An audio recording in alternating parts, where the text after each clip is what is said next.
Okay guys, mayong adlaw sa inyo tanan.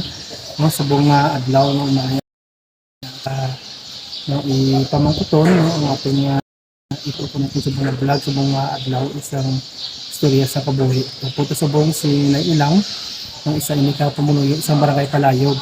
Makuto natin siya ang iyang mga eksperyensya sa iya kabuhi.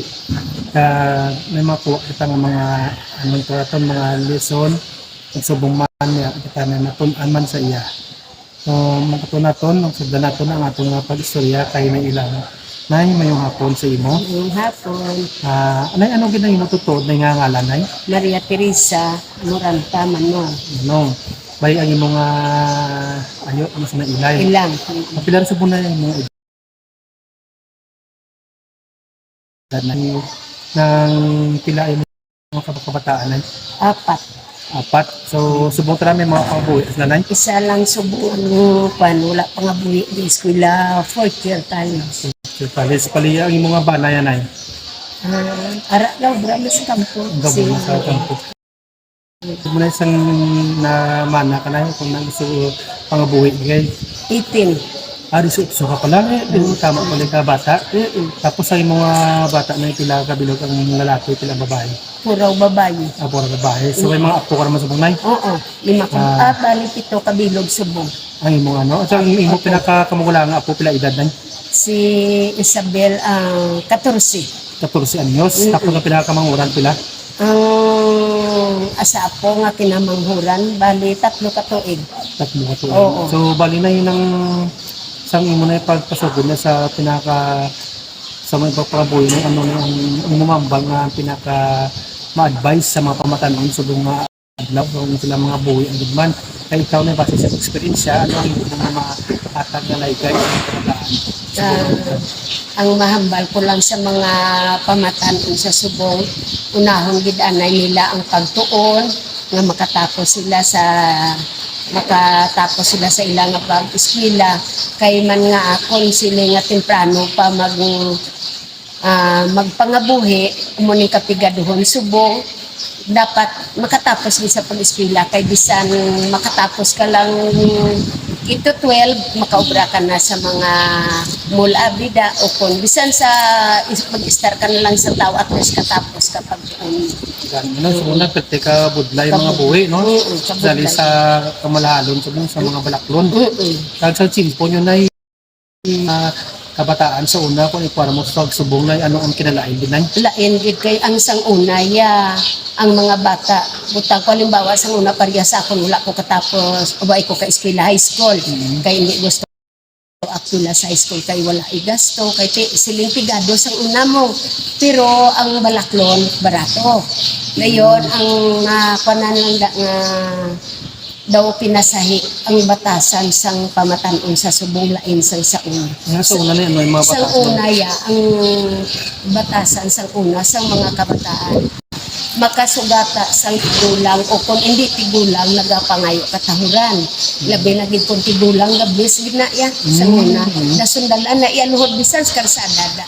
Gadala gid na luhod sa subong ang mga pamatanon bungguan ka lang hindi ka pangayo katahuran. Gani mo na no, bali subong do tama ay kalayo no. Oo, When it comes sa Manila sa ito natin ganay nam sa ano sa ilang mga binatasan sa una para sa una subong na. ang batasan sang una sang sa amon pa may bisita ang amon ginikanan niya nagalakat kami sa sulod nga panago kami kay man nga akon ara kada ga tubang kag magsabat-sabat kada sa istorya nila dalagi na ilabi yon lusi sa subong ang kabataan una pa sila gay matubang sa bisita sa ilagi ni kanan o kunula kag lulo sila pa na maistorya imo na sila yang nga yakigan malain ka na nga nag-akig sa ila kay man nga sa subong ang kwansang aton gobyerno hindi sakit sa aton kabataan kag sa apo ta kay akusar na ta kay amon kontra sa kwante dinaway kadipan So una yang sa una disiplinado mga bata sa may ano may isang istorya ko ito ulang nga sa una yang mga bata nahadlok sa mga tigulang masugata subong ya ang mga tigulang no nahadlok sa bata kay kada sugata la do bungguan do sila oo bungguan okay so sa una layo O may gabi. subunya tigulang do na kaya ay. Oo. Kaya kasubong na yung simpo na no sa ato na sibong ano kumbaga ano na lang na yung mo ma